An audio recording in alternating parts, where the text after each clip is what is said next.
Meus amigos, estamos a bordo novamente pela sua Vale Cruzeiro, programa Ferreira Neto, pela sua rede Record Televisão. Lembrar aos nossos amigos telespectadores que a Pacaembus está inteiramente às suas ordens.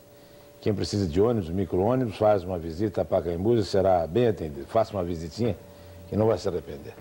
Mas, deputada Fefe Domingos, o senhor está falando aí da necessidade de nós darmos uma força ao Nordeste. Curiosamente, eu tenho dito também aqui, costumeiramente, que se nós não equacionarmos para o Nordeste, não há equação para o Brasil. Não resolve. Porque o Nordeste, com todo o respeito, vira um berçário e nós viramos a creche, né?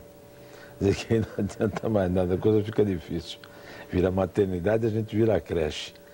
Agora, como é que nós vamos fazer uma grande reforma agrária? Como é que nós vamos realmente levar a agricultura para esses rincões todos? Ferreira, você sabe que esse é um ponto que até nos entusiasma. E nós estamos aqui falando para todo o Brasil, mas basicamente nós temos todo o interior de São Paulo que está nos ouvindo. E eu queria lembrar um pouquinho a história da nossa ferrovia. Seja a Araraquarense, a Paulista, a Mujana, a Noroeste. São Paulo foi colonizado pela ferrovia. A CAIC, Companhia Agrícola Imobiliária e Colonizadora, que hoje está na Secretaria da Agricultura, locando mão de obra de máquinas pesadas para o agricultor, na verdade ela veio para o governo porque ela era da Companhia Paulista de Estrada de Ferro. Quando foi feita então a estatização das ferrovias e a fusão das ferrovias, esta empresa veio junto. Então o que era a CAIC? Companhia Agrícola Imobiliária e Colonizadora. Então os capitais ingleses e canadenses que vieram para construir, capitais privados, as nossas ferrovias, eles tinham, o principal interesse era a colonização, porque se eles não fizessem a colonização, não teria o que transportar, portanto não daria o retorno da ferrovia em termos de frete, seja de mercadoria, seja de gente. Ora, este conceito é mais válido do que nunca hoje. Hoje o Brasil não tem uma malha ferroviária.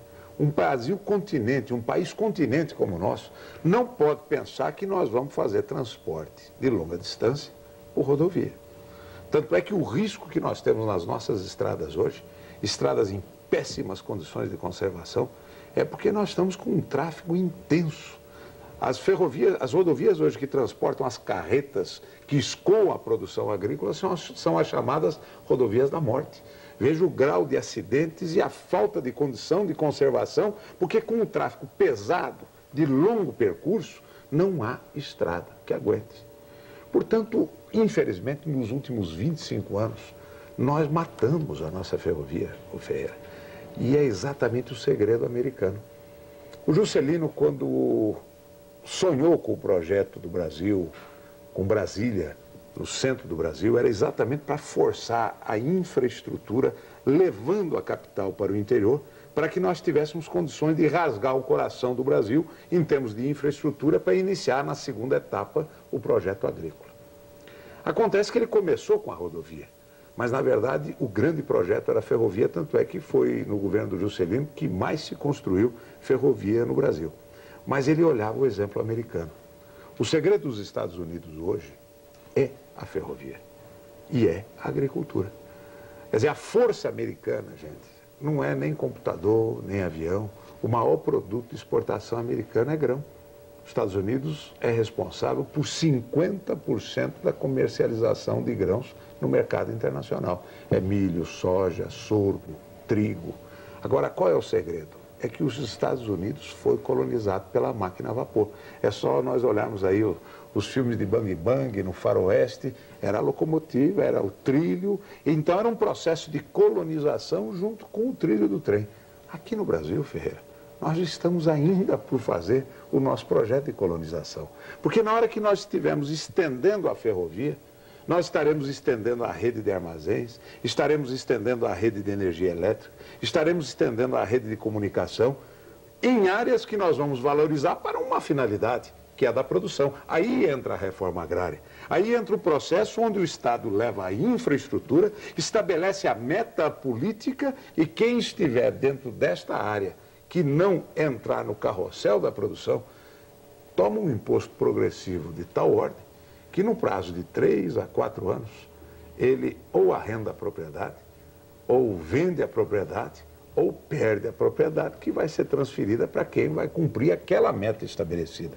Portanto, nós temos que hoje buscar, e nosso projeto é muito claro nesse sentido, tanto é que nós vamos até, o Ferreira, a principal obra prevista na Revolução Verde é a Transpacífica, que é a saída para o Pacífico por ferrovia, para que nós possamos jogar com um grande parceiro, que é o Japão. Agora, nós vamos concorrer com os Estados Unidos.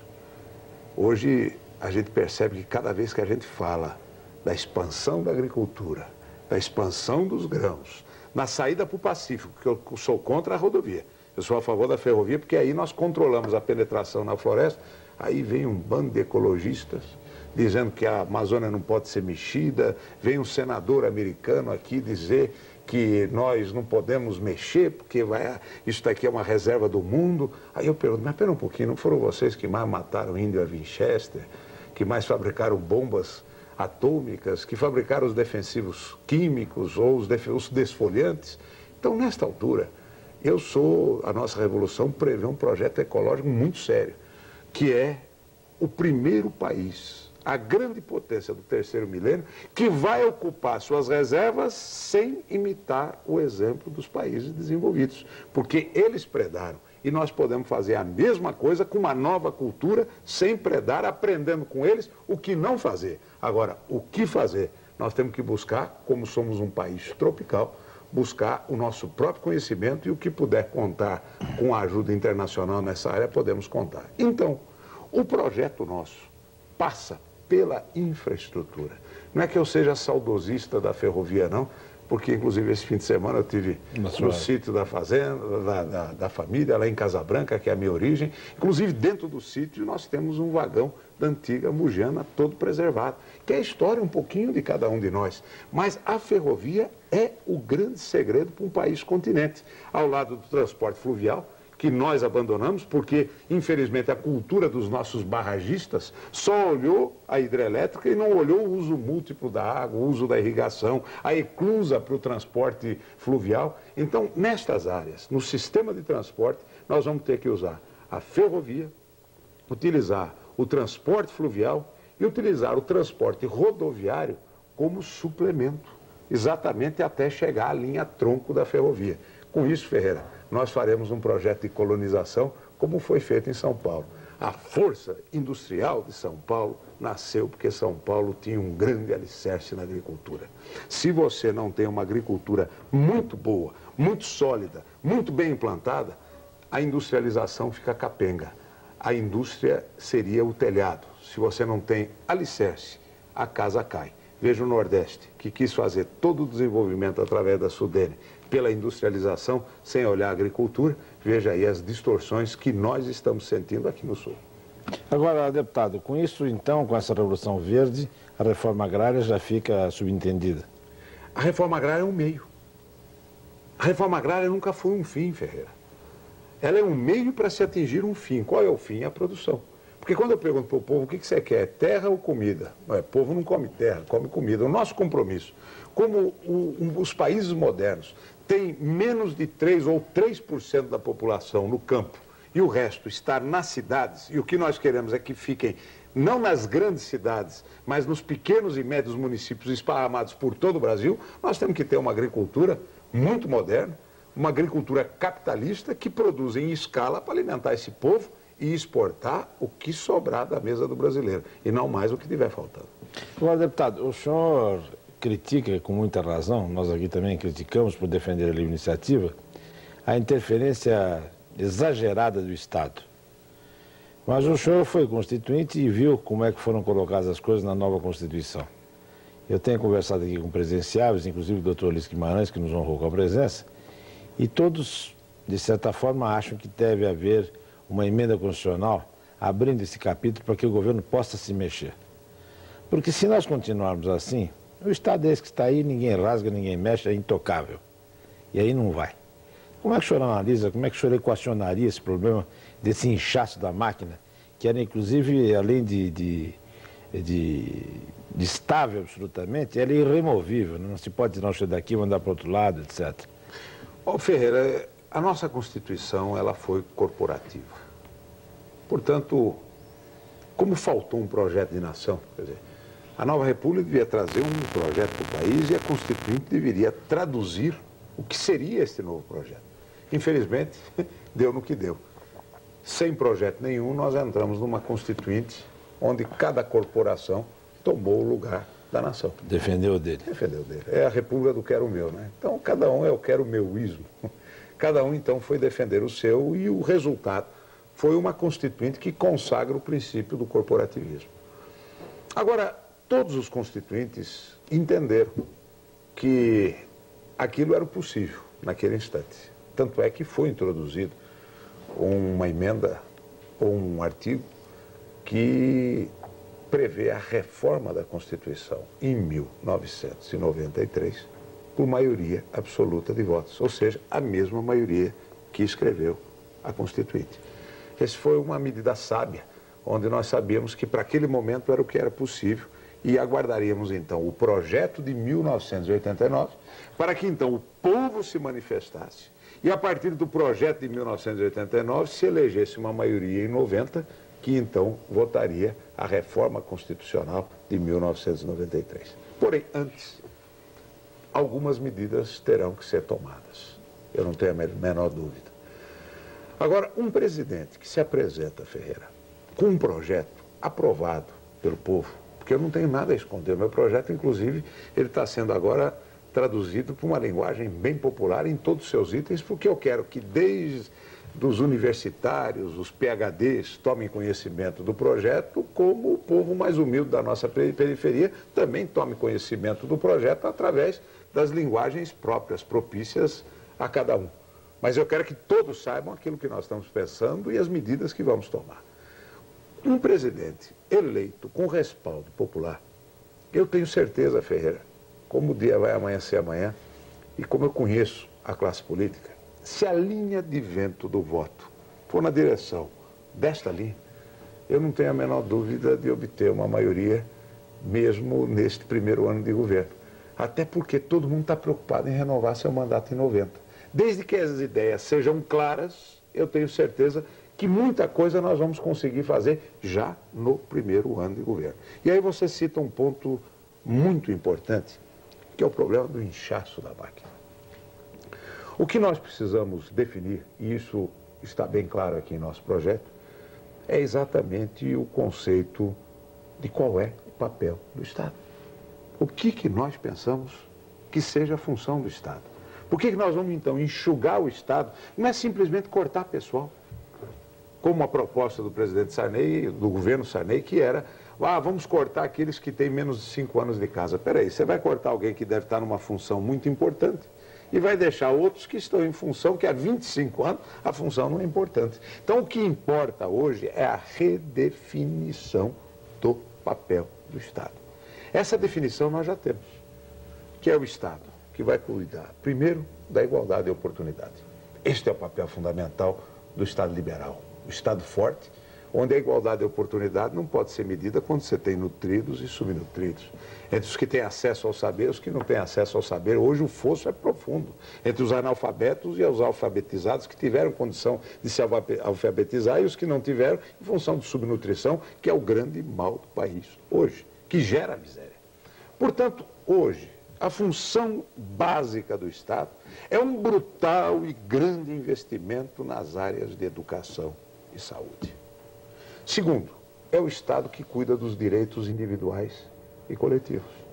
É o Estado da justiça e o Estado da segurança. E, por último, o Estado da infraestrutura básica. Transporte, comunicação, energia, saneamento e infraestrutura urbana como base da política habitacional e, por último, irrigação, que estrategicamente é importante no Brasil.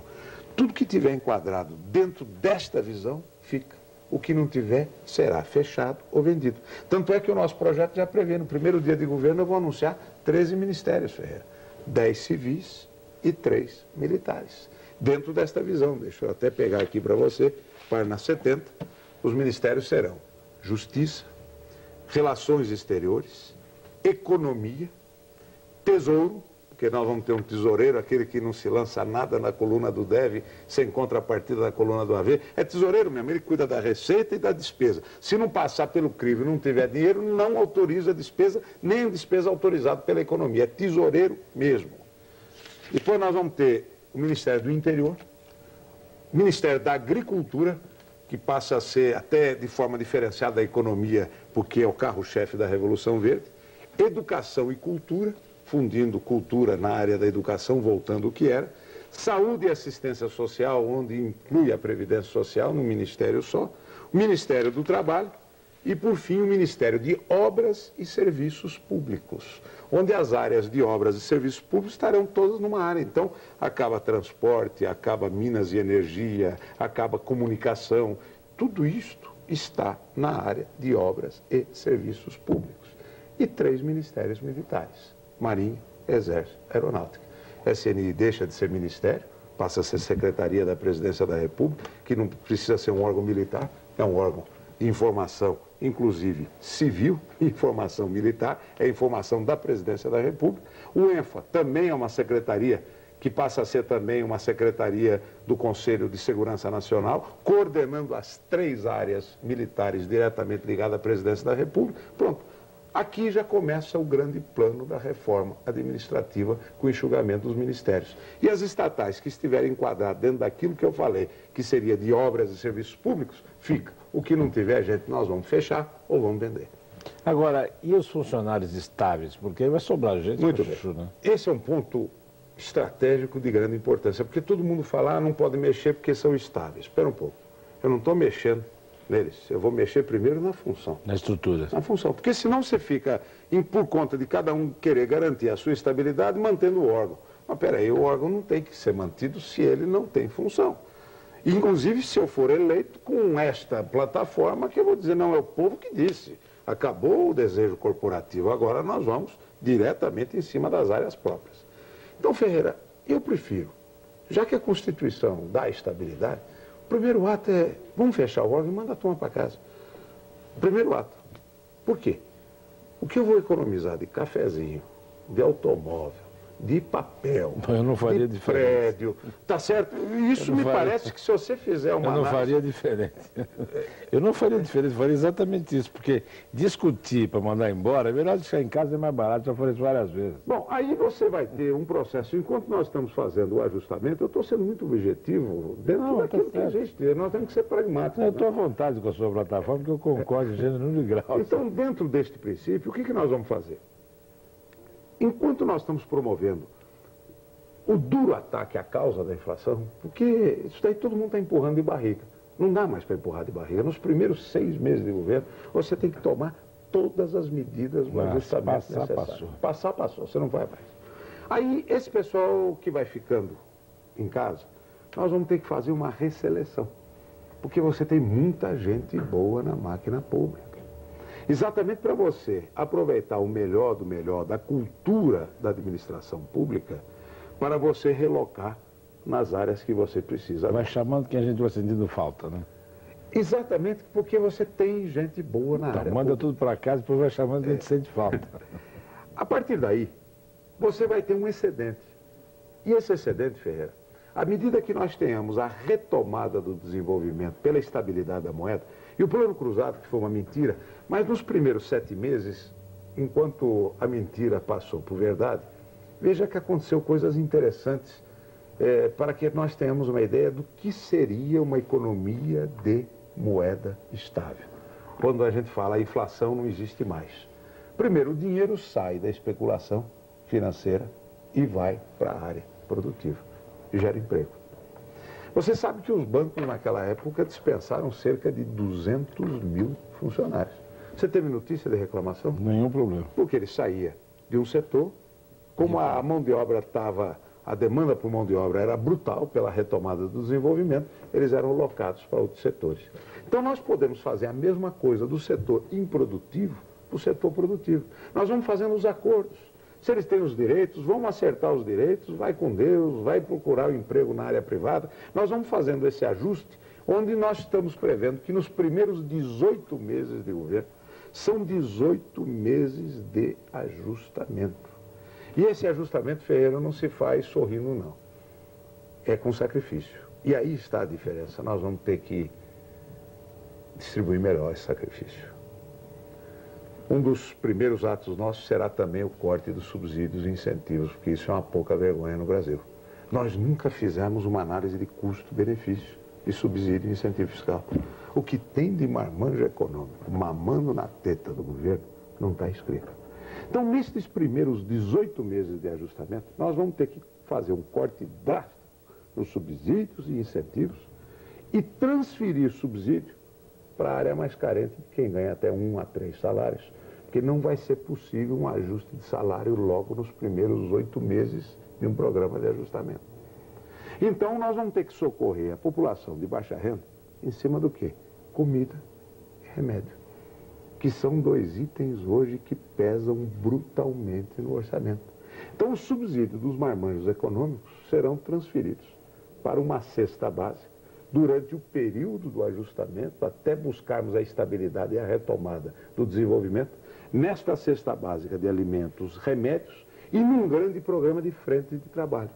E esse programa de frente de trabalho seria a desativação temporária de grandes obras, talvez com exceção só da área de energia, que nós já estamos na beira do caos, o problema energético no Brasil é sério, mas nós olharmos com bastante cuidado este corte seletivo de grandes obras para transferirmos os recursos para as pequenas e médias obras nos municípios na área de saneamento e habitação. Porque o problema habitacional hoje, a crise é tão séria que eu preferiria então ocupar essa mão de obra, que é uma mão de obra de baixa renda, mas numa grande escala de pequenas obras. Então, com o mesmo recurso, seria realocado para esta finalidade, para manter pelo menos funcionando esta massa que ganha de 1 a 3 salários mínimos. Enquanto isso, nós vamos estar renegociando a dívida externa e a dívida interna, que depois talvez seja um capítulo à parte sobre isso. Pedir licença para mais um intervalinho, tomar o nosso grande aqui e voltamos em seguida. Vamos